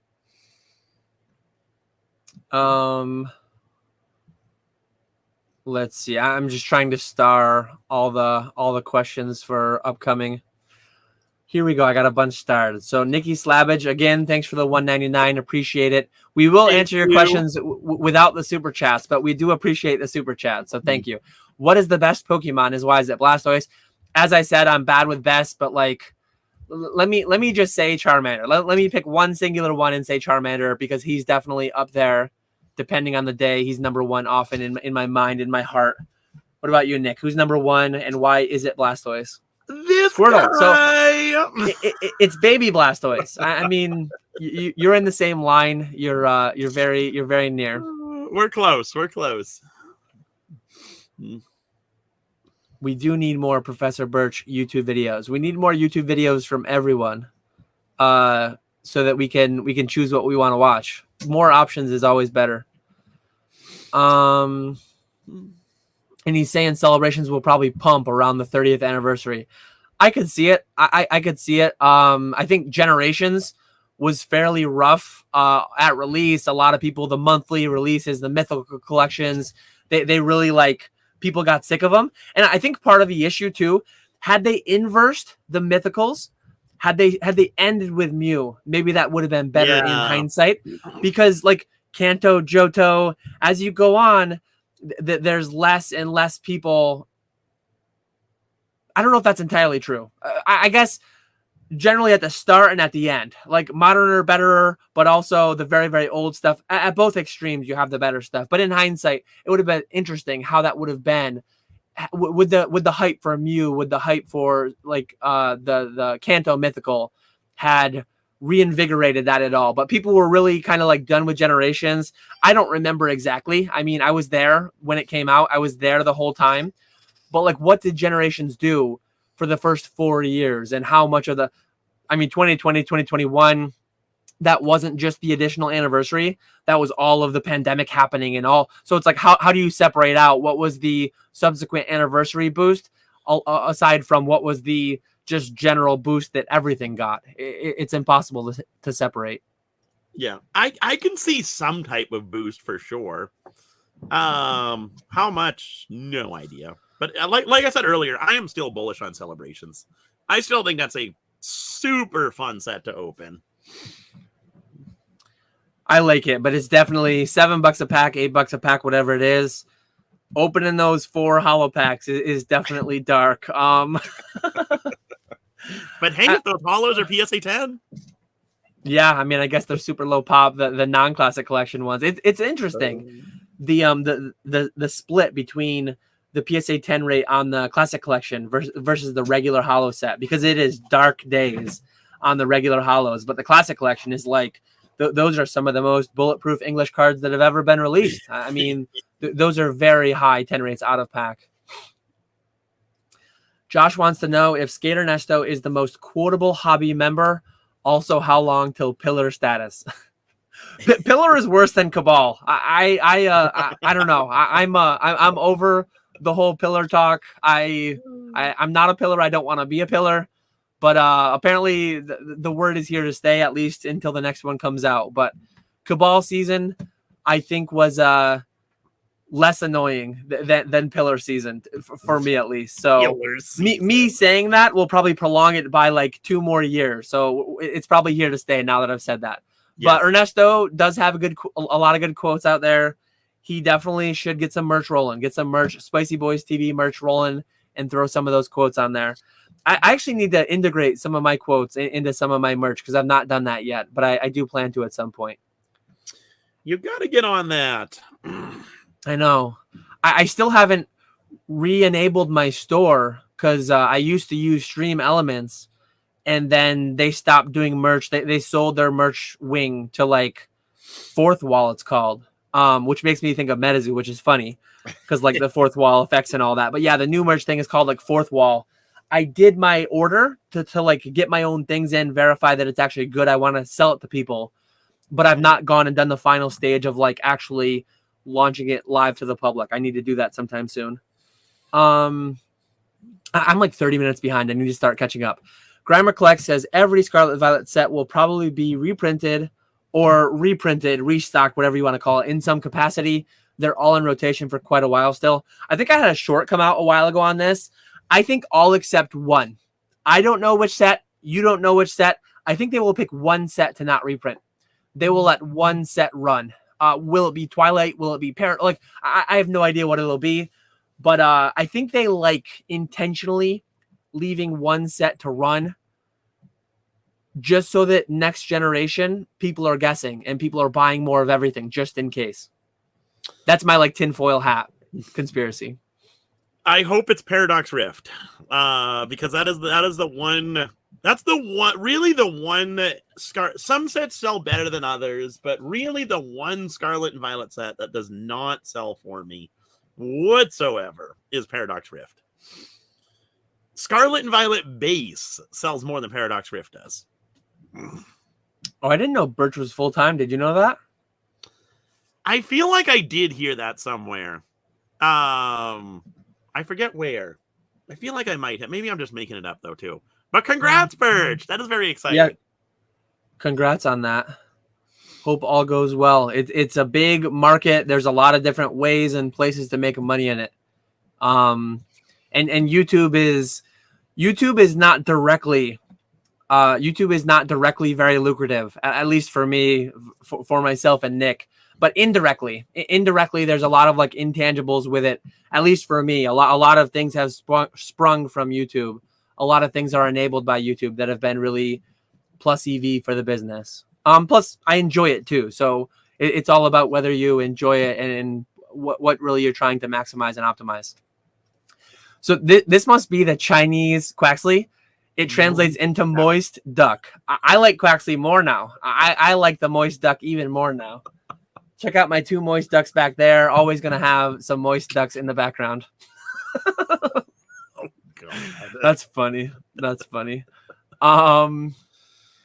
the beta between spending time in Discord and not making money? Nick is printing on eBay Lives, and he's never in Discord. So definitely there's a negative correlation between Discord use and money extraction from the hobby. But as I say that, I do have, it's not the whole paywall, but like I have a paywall Discord. So I get paid for being in Discord. I spend too much time in there. I spend too much time in Discords that I'm not being paid to be in, but I do enjoy it. I do enjoy engaging in Discord. But like anything in life, if it becomes too consuming, if you're like dreading opening Discord, but you feel like you have to, if you're getting negative things from it, delete the app, take time away from it, turn off notification, whatever it may be. Like, as you should with anything in your life, you need to see how you're interacting with it, and you need to see if that's like a healthy thing for you and an unhealthy thing, because it is able to be utilized in both ways for sure. We keeping you up, Nick? You are getting tired over here. I can tell why you asked the sleep question. Oh, that's funny. God. Let's see. Clipped. What got clipped? I don't know. I couldn't tell you. I'll probably see it in Discord somewhere. And then Nikki Slabbage, or maybe it'll be in one of the Discords that I'm not in. I don't know. Lot of things to say about Discord. Any good Discords for me to join? So we were talking about Spicy Boys TV just recently. They may or may not have various non-paywall but non-public Discords. I don't know. I feel like I've heard about different things, but they do have a new and improved, just launched non-paywall public Discord. So shout out to the Spicy Boys TV. It's called Spicy Boys TV Secret Discord. Yeah, it is public and linked in YouTube videos. But it's not secret. So it's a secret, not secret thing. I'll shout out Professor Oaks too. If you want one that costs money to get into, there is the Pokenomics one that I'm partnered with, that I'm a part of. But yeah, Spicy, I know like Poke Steven has one. There are so many. I know like Rattle has one. Tons of people have free Discords linked. It all depends on who you want to engage in, what communities you're in. Bierski has one. I know Josh has the one for like conventions and stuff. There are so many, tons of them out there. Just depends on what you're after. Mm-hmm. So there's a short list to get you started, and I'm sure you can find many more than I mentioned. Nikki Slabbage also wanted to know, Dan and Nick, do you find graded cards over 100 move quicker and more frequently than cheaper slabs? I'll let you go first on this one while I... Hey, absolutely not. My business is different though now. Before I would say, well, even before, I don't know. I think sub $100 moves a lot quicker because it's more of an impulse buy. But now that I'm doing the eBay lives, I do sell $100 plus cards. Like just the other day, I sold it was a raw Giratina V alt art that did well. That was a couple $100. But for the vast most part, it's sub $100, even sub $50 is what I'm selling. And obviously, it's going to sell when you're listing as a dollar auction. But the sub $50 stuff tends to do it tends to do best. It sells for usually what it should sell for. Then once you get to $50 to $100, there's usually a slight discount. Sometimes it goes for market. And then 100 and above, it's a toss up. It really depends on who's in the live at that time. Yeah, I would say overall, the lower the price point, the more potential consumers you reach. Like in our space, we're in very deep. I found myself talking about this so many times the past month or two, but like the primary product, the primary consumer in this space, 95% of people will be buying sub $10 singles and packs to some extent. Every order of magnitude higher you go, you significantly limit your buyer pool. We're in this pretty deep. There are 11, 12, 13,000 PSA 10 Moonbreons, which is a card that still achieves $1,000 sales every single day, $1,000 plus sales every single day. But that is still like such a small amount of the market overall. When you stick down in that $5, $10, $20 tier, it's just orders of magnitude more consumers than in the $50 or $100, $500, $5,000 tier. So, but that said, the market is so massive. Like Moonbreons will fly priced well. Celebrations Charizards, a couple $100, $150, $200. Those will fly priced well. There are so many cards over 100 that are selling multiple copies a day. So a lot of it just comes down to, and one thing that's funny that I've talked about in various videos, and we were just talking about it in Discord yesterday or the other day. Money allergies. Some amount of people have $20 to $30 that they want gone. They don't know what they want, but they know they don't want the money. So it might have even been Grimer in Discord. Maybe it was someone else. Maybe it was Grimer. But people talking about like they have an eBay filled with tons of listings between 20 to 30 bucks. And those things sell really slowly. But they have a mystery lot for 25 or 30 bucks. The same cards that don't sell as individual listings will sell as a mystery slab listing. I know like Old Card Shop is in here. He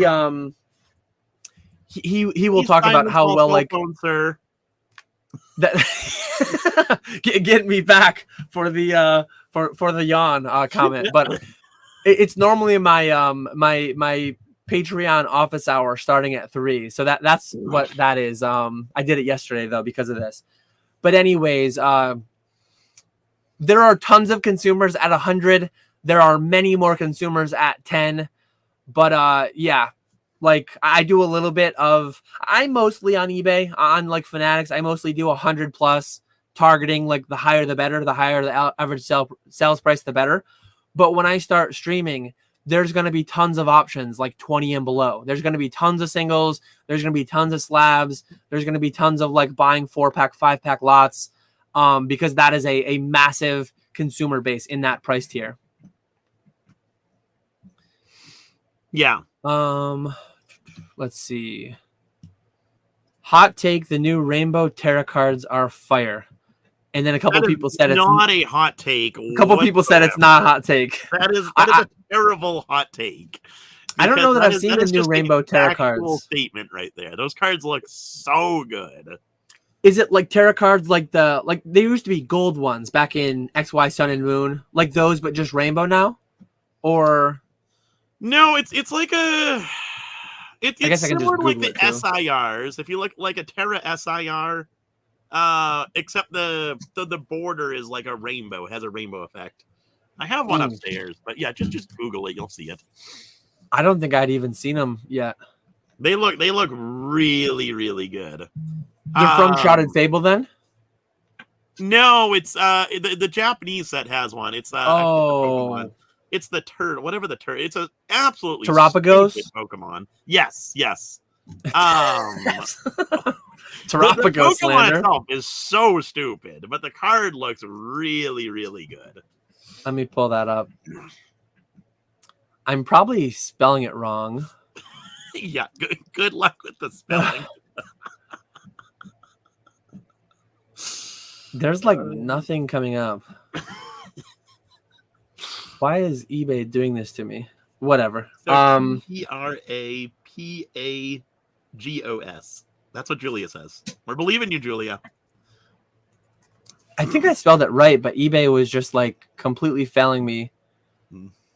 I'm not just slandering it because I've moved a lot of business to Fanatics, but like the eBay search is genuinely broken. I don't like it anymore.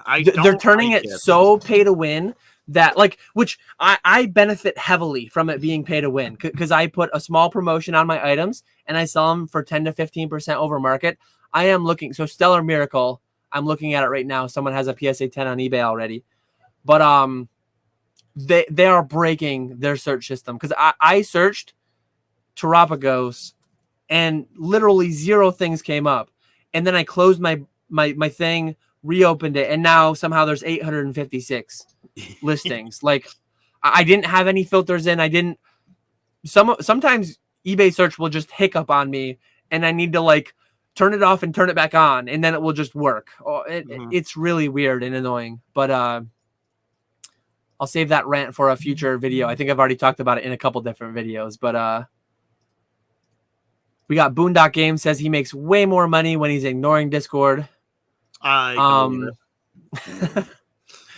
Do either of you crack slabs for profit / in general?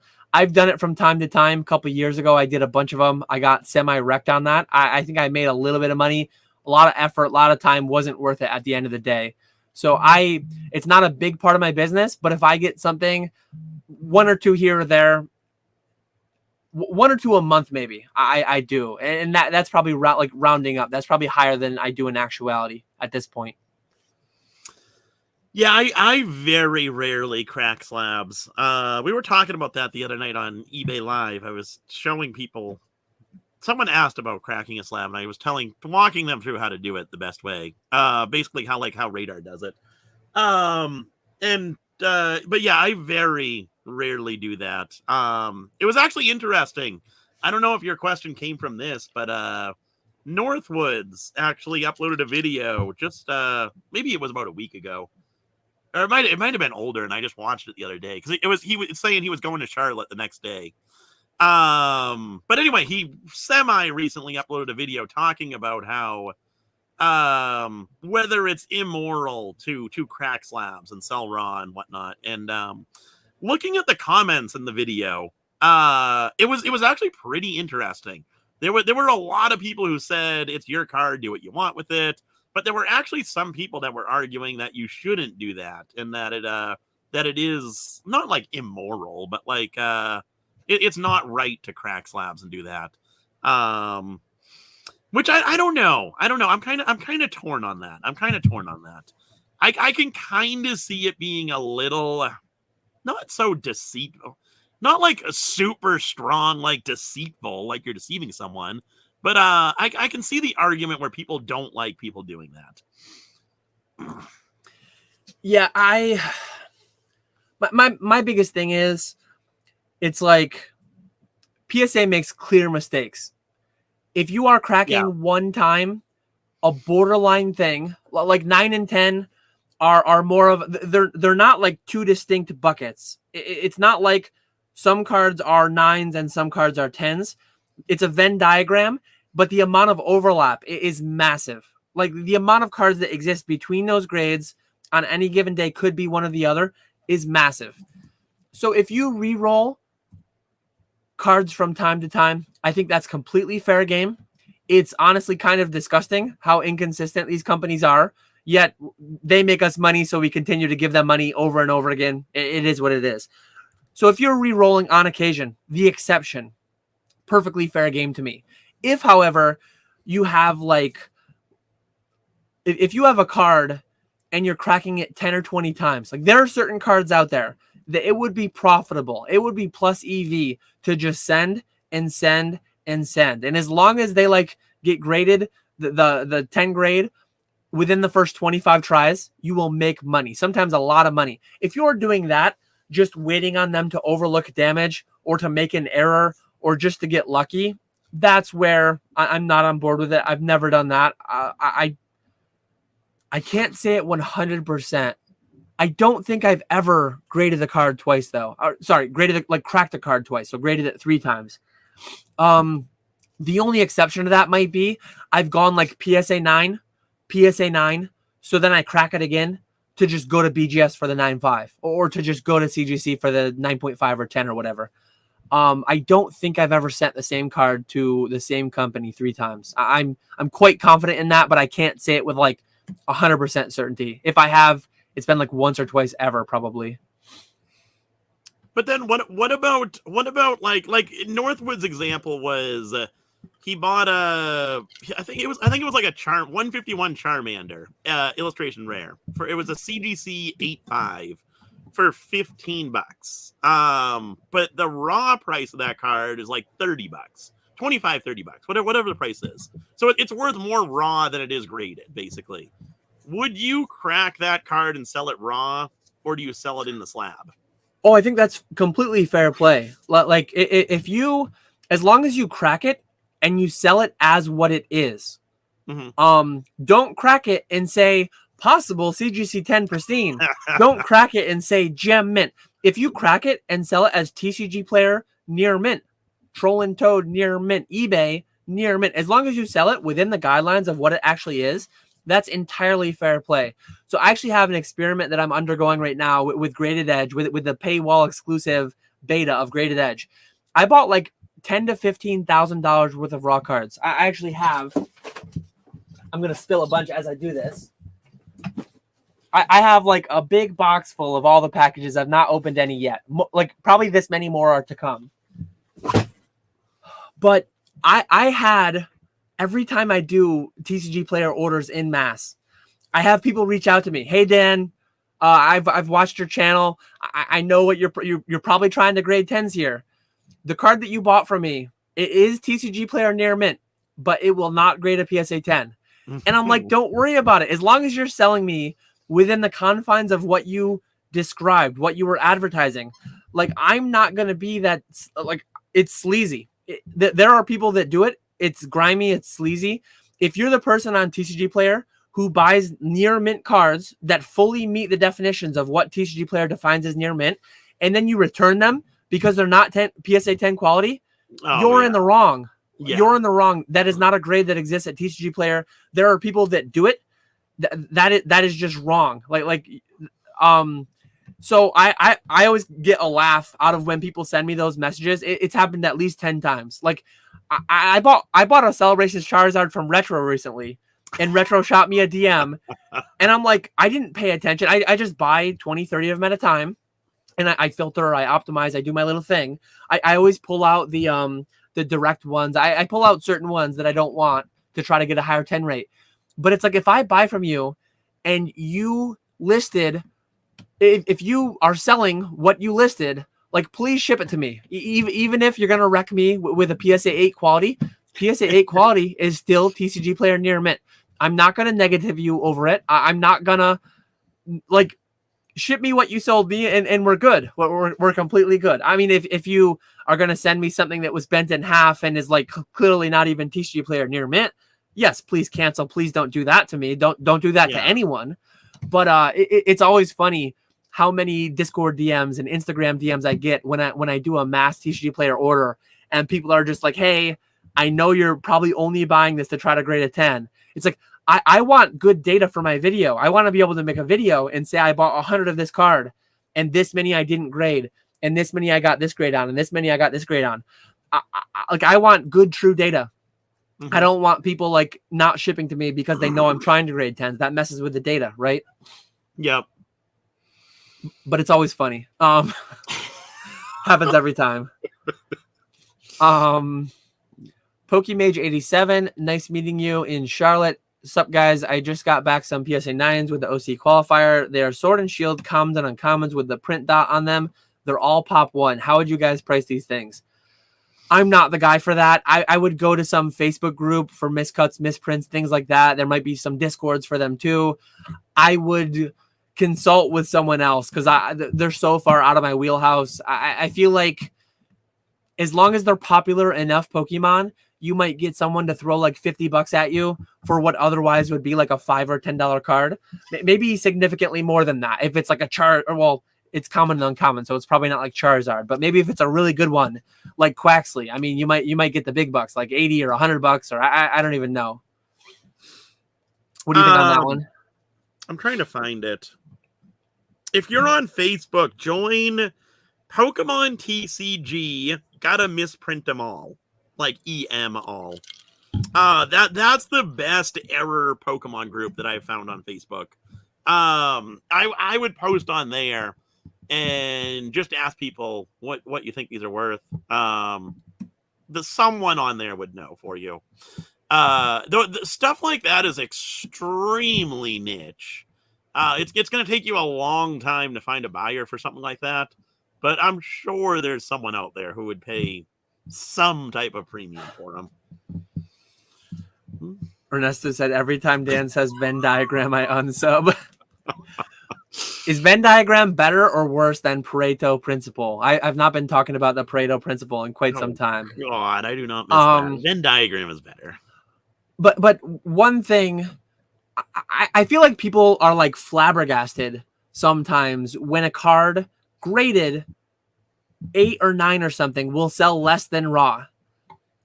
In my opinion, at least, and the market is the sum of everybody, in my opinion, doesn't matter, blah, blah, blah. Most new mass-produced cards, and even some mass-produced old cards, most cards should not only lose you money selling them in a PSA 9 or PSA 8 when factoring in a grading fee, selling fee, shipping, and all that. Most of them, in absolute terms, should be cheaper in PSA 9 than raw. A PSA 9 is a failure. Like, the amount of cards out there that are sold in PSA 9, not just higher than mint, near mint raw, but actually they sell for enough of a premium to overcome $5 shipping, to overcome 12% eBay fees, to overcome $15 grading fees. The amount of 9s that sell for a profit blows my mind, because a 9 is a failure. Like, if you're talking Scarlet and Violet, the failures happen more frequently because it's so hard to grade, blah, blah, blah. But like, CGC 8.5 cards should sell cheaper than Raw. CGC 8, PSA 8, even many PSA 9s should sell cheaper than Raw. Because when you buy Raw near mint, there's a chance you'll get a 10. When you buy PSA 8, PSA 8.5, PSA 9, you're not getting a 10, right? That's my take on it. Maybe that's a super hot take, but I think that is like purely logical and reasonable. That's where my issue is, though, with cracking slabs. The CGC 8.5 should be cheaper than a Raw, because when you buy a Raw, you have a chance that you get a 10.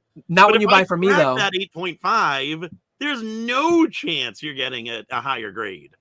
If you buy a Celebrations Charizard from me, if you buy a Celebrations Charizard from me, you are not getting a 10. I grade a lot of borderline cards. So some amount of that comes down to like TCG Player only sells near mint cards. You should not buy from me on TCG Player. You should not buy from Nick on TCG Player. There are tons of consumers out there who don't give a crap that they're not going to grade PSA 10s. So I think it's perfectly reasonable for me to sell grading misses, cards that will get 8s and 9s on TCG Player as near mint, because they fit the metrics for that. It's like TCG Player near mint just touches so much of the consumer base, so much of the market. PSA 8s, PSA 9s. I say this as somebody who formerly collected PSA 9s. PSA 9 collecting, like, unless you're getting them for cheaper than Raw, which I hope you are, it doesn't make sense to pay any kind of a premium for it, because it's a failure. It's a miss. It's like, maybe this is going to get me in trouble with people who collect PSA 9s, but like, I hope you're paying less than Raw, because long term, I think that's what they'll be. Especially like if we're talking about the PSA 10 rates only 30%, maybe pay a slight premium for that. But if you're talking a card that grades 60%, 70%, 80% PSA 10s, and you're paying any kind of a premium over Raw for PSA 9, what are we doing here? Like that card is a failure. That person was trying to get a 10 and you're bailing them out. I say this as somebody who is being hurt by this. Like, don't buy from me on TCG Player. You will never grade a 10 from those cards. If all you want is a near mint card, though, shout out to Sky, that one guy. He's managing my TCG Player.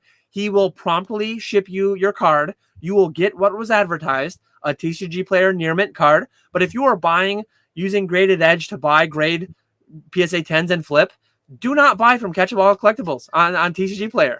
Do not buy from Retrospecs. Do not buy from Old School Pokemon. I'm sorry to throw you guys in there. I didn't think you're on TCG Player. But like, don't buy from people who make a large portion of their business grading 10s, because they're selling the rejects. And that's not wrong of them. That's not wrong of me or Nick or Retro or whoever. That's just the fact of the matter. Like, I do agree with you. But I can see why people think that. It makes sense to me, at least. But yeah, no. I don't agree with you on the fact that PSA 9 should be less than Raw. I don't think so. I think the way it is now, where PSA 9s are basically the Raw price, maybe a little bit higher, like $5-10 higher. I think that makes sense to me. Failures. Yeah, but you're still paying you're still losing money. Punish them after shipping so you bought the card Raw for 80. It cost 15 to grade it, plus all the other stuff. You're still losing money selling it for whatever. I mean, set against my business, I think people vastly overvalue others' opinions. I say that on Pokemon with respect to grading opinions. I say that in general life. People overvalue other people's opinions way too much. It's like, but it's good for business. So I guess keep doing it. Check out my affiliate links below when you go and buy your PSA 9s at a premium to Raw near mint prices. People are though. Well, okay, yeah. So like if you're buying like an illustration rare that's usually like $2 and people are paying 10 to 12 for it. yes, you're paying a massive premium compared to the raw pricing, but are you really? Because you're still, the person grading it is still losing money on that sale. They should lose everything. They should lose more. So that no, that $10 to $12 card is never gonna sell for $2. I just clearly don't value plastic PSA anywhere near what the market good does. Pokemon selling for $2. Your if you look at slab bins are never going to happen. We were talking about that. I was just gonna say that. We were just gonna say that never going to happen. And I'm not saying like your PSA 4 base set Weedle. Okay, maybe that'll be a $5 card at one point. But I'm talking like $1, $2 illustration rares that you can buy all day long on TCG Player. Those cards are never going to be $5 in PSA 9s. Because people they're cool cards. People love plastic. That is not going away.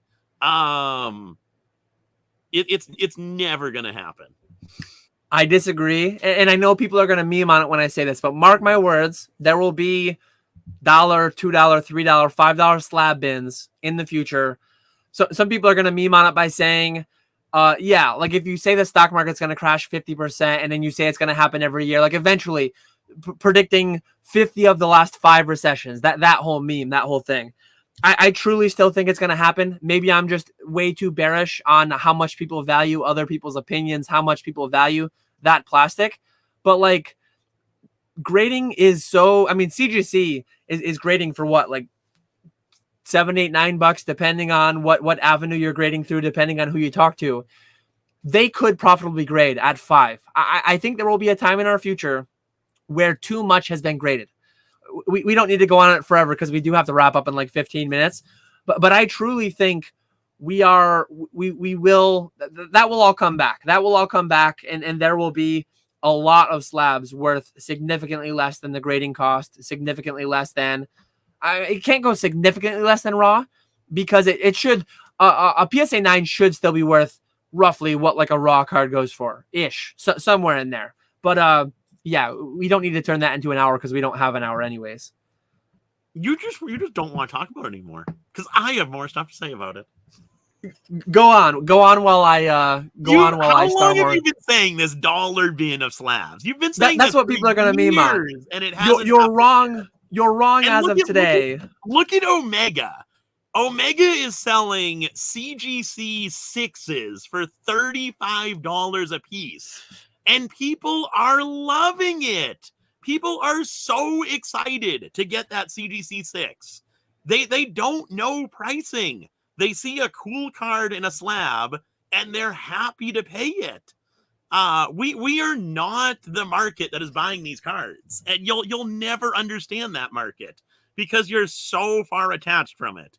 But there is a massive market of people who see any card in plastic and are happy to pay whatever they feel is worth it. I don't agree with it to Omega's extent. I think they're absolutely terrible for the hobby.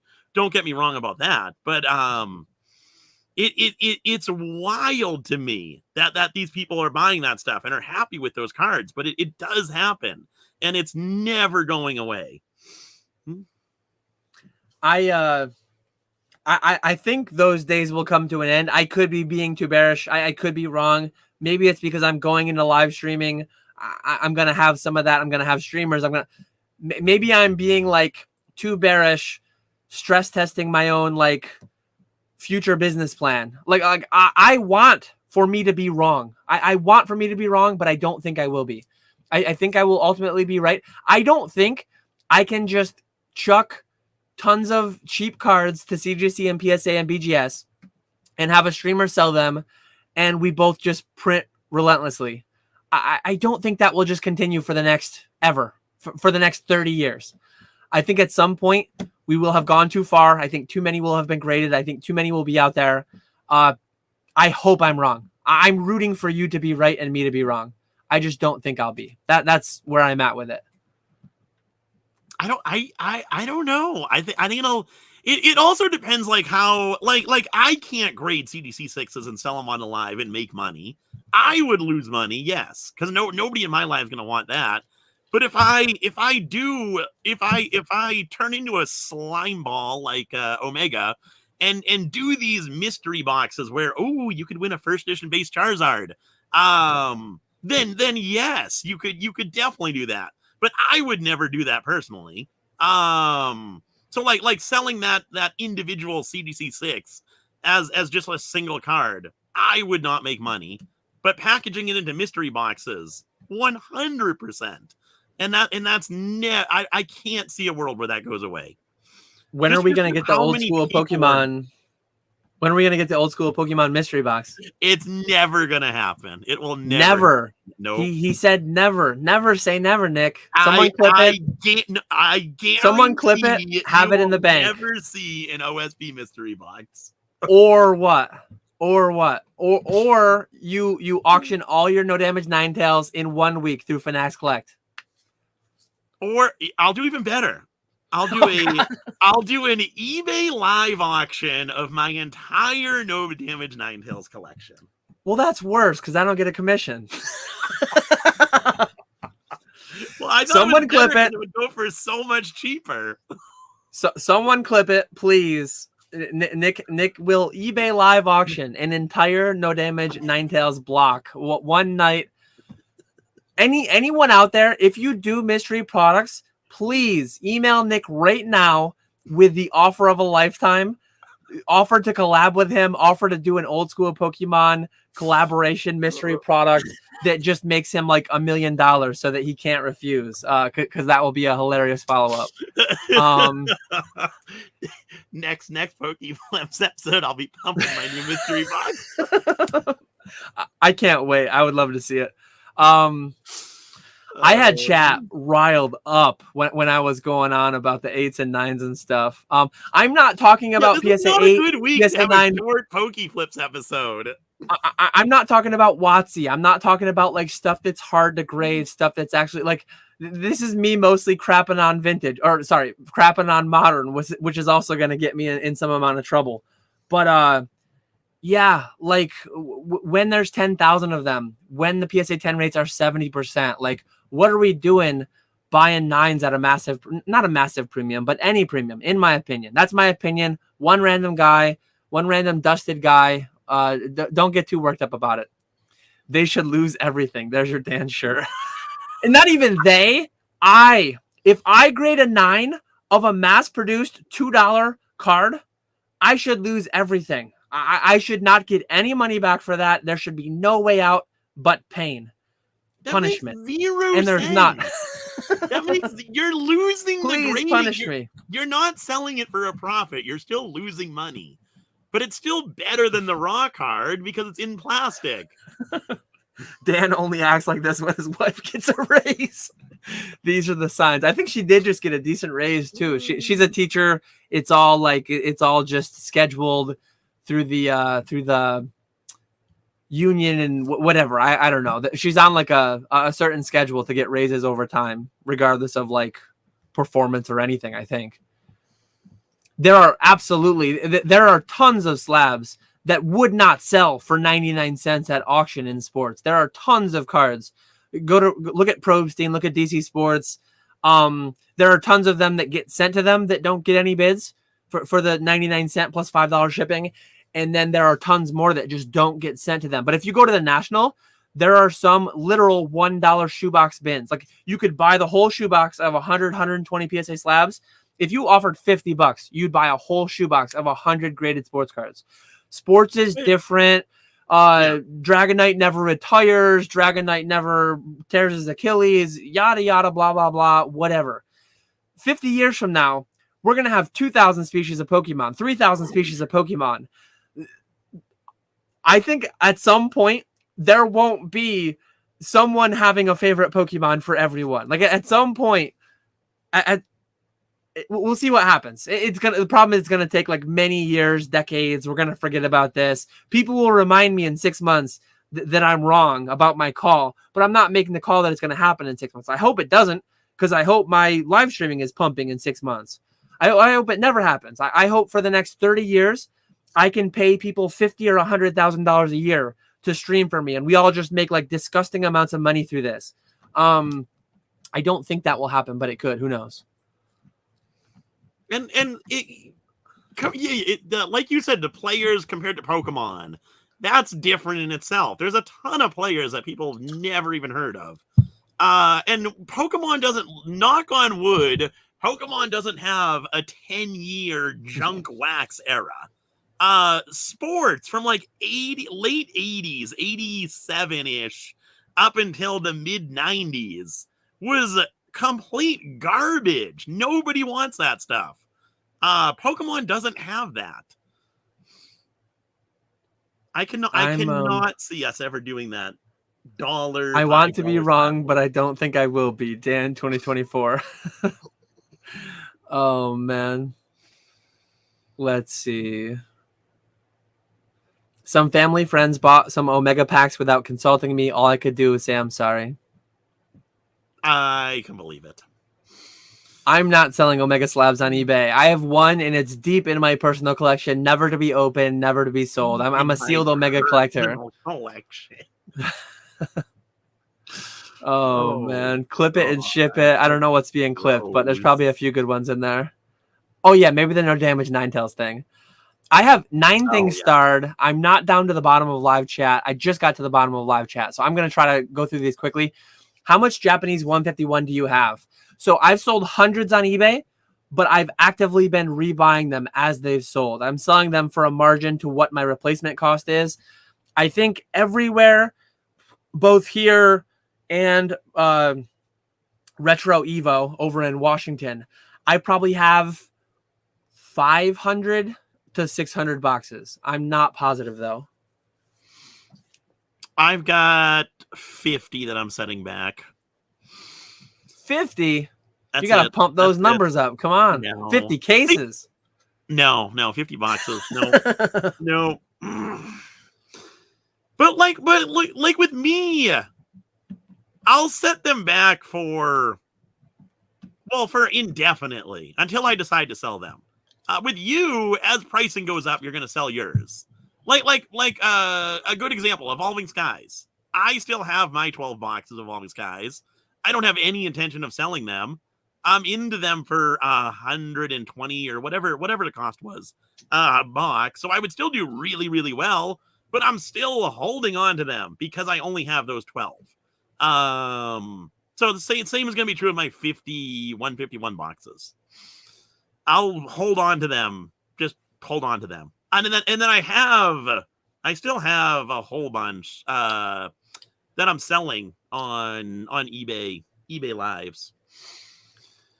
My whole morality thing is like, I think casinos are not immoral. I think as long as you are selling what you are advertising, as long as what you are selling what you're saying you're selling, like as long as casinos aren't lying and saying come play our slots, you will make money over the long term. No, like people know what the deal is. We built this casino with your money. We built all this, like we built Las Vegas in a desert with your money, not our own money. So as long as what is being advertised is actually being sold, like I don't give a crap. Like if people want to buy $15 Evolving Skies packs that has a chance at a Moonbreon, as long as it's not been CT scanned, it doesn't actually have a chance. If like whatever the hell people want to do, I don't care, as long as you're not lying or deceiving them. So sell what you say you're selling, and all is fair. So if you damage a card to make it a PSA 1, you're selling a PSA 1. You're not selling its history. You're not saying like this was turned into a PSA 1 by George Washington. He folded it up and put it in his pocket while he was doing some big historic thing. It's like you're only selling. Yeah, I was gonna say something, and I'm like, oh crap, I'm gonna say something that he wasn't alive for. I'm gonna like really show my lack of history knowledge. When he was chopping down the cherry tree, but I think that was someone else, right? I don't know. But it's like as long as you're selling as long as you're shipping and delivering what you're selling, fair game. As long as there's no lies, deceit, dishonesty going on in any of that, it's all fair play. Don't sell your TCG player near mint card saying PSA 10 ? when you nined it yourself and cracked it out. What do you think on that? That's another one. I don't like the idea of damaging your own cards to get the PSA 1. I understand why people do it. It makes perfect sense for that. There's a demand and there's not enough supply to meet the demand. So yeah, entrepreneurs are going out there. Of purposely damaging a card. Who cares? I can't get past Someone wants it. Some of us have morals, unlike you over there. I'm not actively doing it. I've done it a time or two. I don't like it. Doesn't feel great. I'm not like making my business off of it, but like, who cares if people are doing it? There are actually consumers out there. As crazy of a market that we're in, PSA 1s often outsell PSA 8s with more liquidity too. It's like, who the hell cares if someone takes that route? I'm not going to buy it. No one's being hurt by it. I guess a random piece of cardboard is being damaged, but like, it's more attracted to certain people in that state. So like, who cares? It's like, what are we talking about here? As long as you're not, again, selling some fake story as to how it, like, I don't know why. I can't get in that consumer's mind why they're valuing the PSA 1. I say 8s and 9s should be worth less than raw near mint. 1 should be worth any. We're not rehashing the whole thing. I'm just stating it. But like, I was going to use that to springboard into the next level of that. Okay. 1s should be worth the least out of anything ever anywhere, because anyone can make a 1. And before Josh or someone says in chat, actually, it's hard to get a 1. Sometimes I get 2'd. Get good. Like, what are you, if you can't 1 a card, what are you doing? How are you getting 2'd or 3'd? If you're gonna go big, go big or go home. Damage that sucker. Get the 1. Like, how are you failing to get 1s? If you can't get 1s, what are you doing? There's another clip.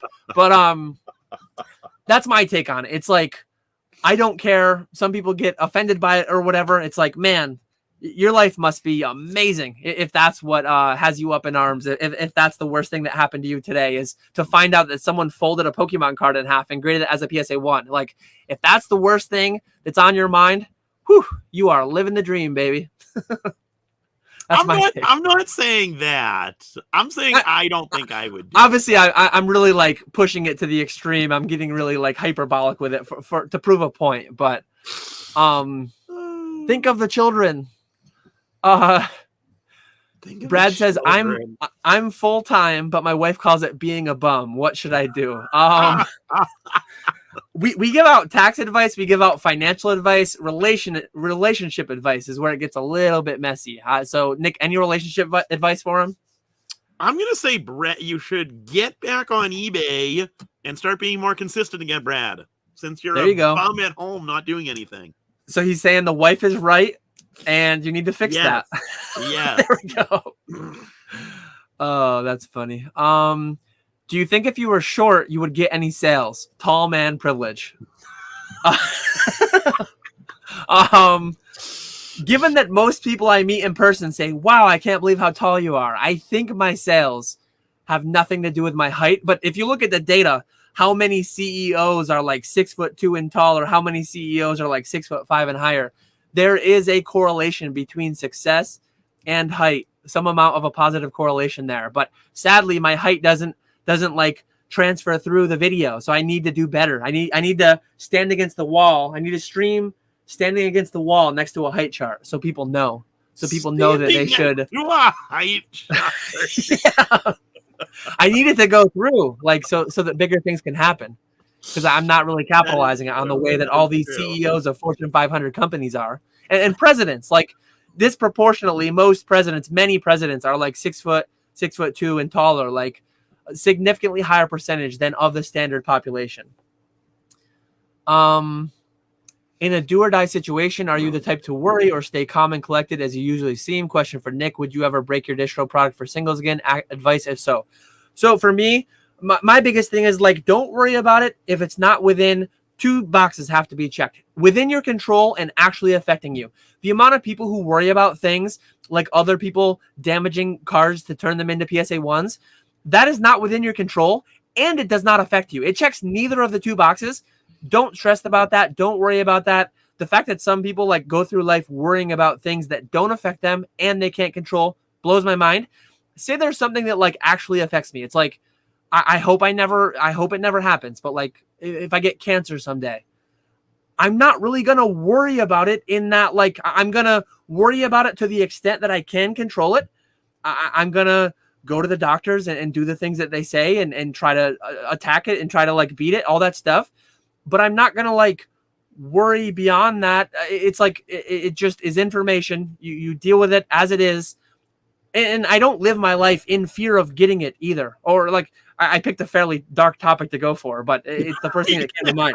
It's like, I don't fear death in that. That's the first example you thought of. Like, yeah, I don't live my whole life fearing death in that I have crippling like anxiety and depression that around every corner, death is going to be waiting for me.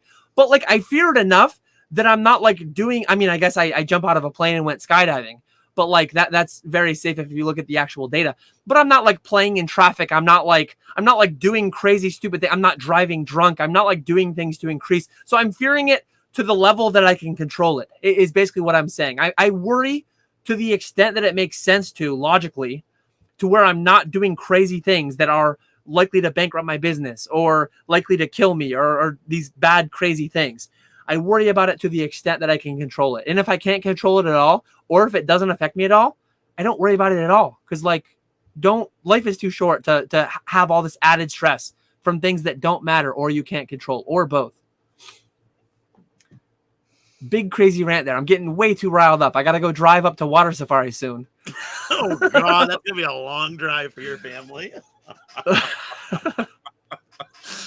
What was my question? Would you ever break down your distro product can for singles? Yes, absolutely. When I get out to Chicago, not right away, but probably later this year, early next year, that's something that I want to get back into, is doing my mass openings again, listing all the singles, doing that type of stuff again. I'm actually excited for it. I do want to get back into that. I do miss having that side a little, not a ton, but I do miss a little bit having that side of the business. I think we have one or two more and we're gonna wrap up.